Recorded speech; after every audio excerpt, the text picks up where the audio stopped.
Good morning. Happy Sunday to you. I am Brother Dwayne, DW Pastor Barry, General Trouble, Secret Government Agent, Double O Banana, and many other names that have been attached to me over the years. In 2 years and a bit, I'm going to be the big half a century old. Can you believe it? I think I still look pretty good for 47, but I could be wrong. Depends who you ask. Happy March. The month of March is upon us, and we're going to go to Psalm 37 to kick it off this morning. It is the daily Guideposts Devotional from 1980. We're on January the 16th. You're sitting on a new table that I purchased, I think it was in January. Yeah, early January. And there are Bibles and books galore sitting all over it. And I got to thinking about it yesterday. If I didn't have this table and all this stuff sitting on it, where in the world would I put it? Because I have no... Basically, the walls are closing in on me here in this room. So I have an organized mess, but at least it's organized. All right.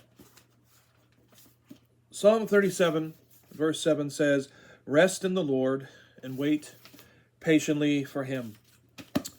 Well, whether they declare it or not, America is at war with Iran. Yesterday, now, for those of you who know me, I take the news with a grain of salt because I know the powers that be and I know what they do. But that aside, what the news is reporting is that the leader of Iran is dead. They say they struck his base and obliterated it, so the people in Iran are celebrating. I saw it on TikTok.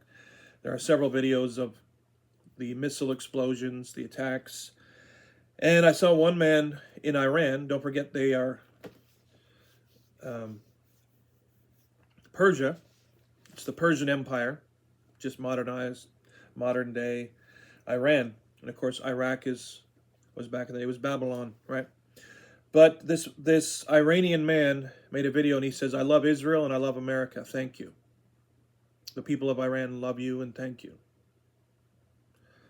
So I don't know the first thing about Iran, to be honest with you. I've never really looked into their history. I know, like I said, I know the Bible, what it mentions. But anyway, apparently this leader, dictator, has been in for a very long time, 40 plus years. That's a long time. And I understand that when you remove world leaders, it's all toward an agenda, whether it be in the guise of something wonderful and good. I know that there's always a plan behind it, but I also know that it's falling into God's plan.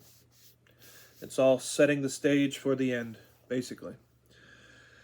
All right, a Psalm of David, Psalm 37, verse 1. "Do not fret because of evildoers, nor be jealous of those who do injustice. For they will quickly wither like the grass and fade like the green herbs. Trust in the Lord and do good. Dwell in the land and practice faithfulness. Delight yourself in the Lord, and he will give you the desires of your heart." See, that's a condition.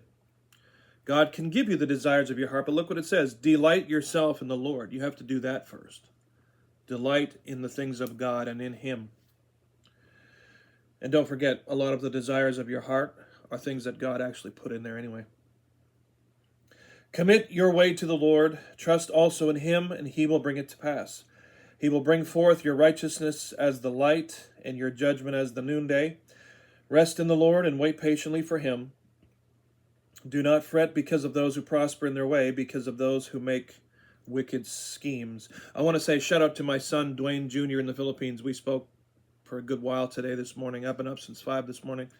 I wanted to sleep in, but no alarm woke me. That's just when I woke up. Oh, a news pop-up. Winter storm warning in 7 states is 14 inches of snow forecast. My family says they've never seen so much snow before in the town where I'm from. It's crazy. The times we live in, I'll tell you what. Verse number 8. "Let go of anger and forsake wrath. Do not fret. It surely leads to evil deeds. For evildoers will be cut off, but those who hope in the Lord will inherit the earth. For yet a little while, and the wicked will not be. You will look diligently for their place, and it will not be. But the meek will inherit the earth and will delight themselves in the abundance of peace." Let's stop there on a good note. in verse number 11.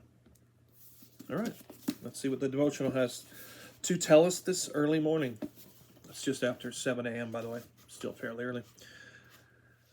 My 10-year-old son, David, accidentally stepped on his favorite lead pencil and split it in two. He found a strong glue and carefully pieced the broken parts together. Then he laid the pieces on the table and waited.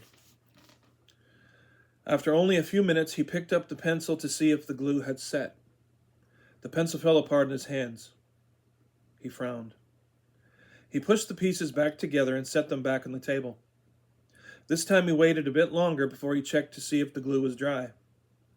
If the pencil had set, it hadn't. "This stuff doesn't work," he declared in frustration. "My pencil will never be whole again." "Not if you keep disturbing the setting action," his father said. "Give it time and trust the glue to do its work." David shrugged. "Okay, I'll give it a little longer." I smiled, remembering how often I had set the broken pieces of my life on the Lord's table, and then impatiently checked to see if his mending glue had taken hold yet. Time and trust, these are such an important part of God's setting action. And this speaks to my heart today because yesterday, I'm not ashamed to admit this, yesterday in tears and frustration, I poured out my heart to the Lord some, crying out for justice. There are some injustices that have been committed in the past several years. There's a lot of wrongs that need to be made right, and I'm trusting in the Lord and His timing and His way to make them right. And when they happen, I'll be sure to let people know. PED are the initials here at the bottom, and they said, "Lord, I'm so impatient. How can I learn to trust your timing?" My answer to that would be this.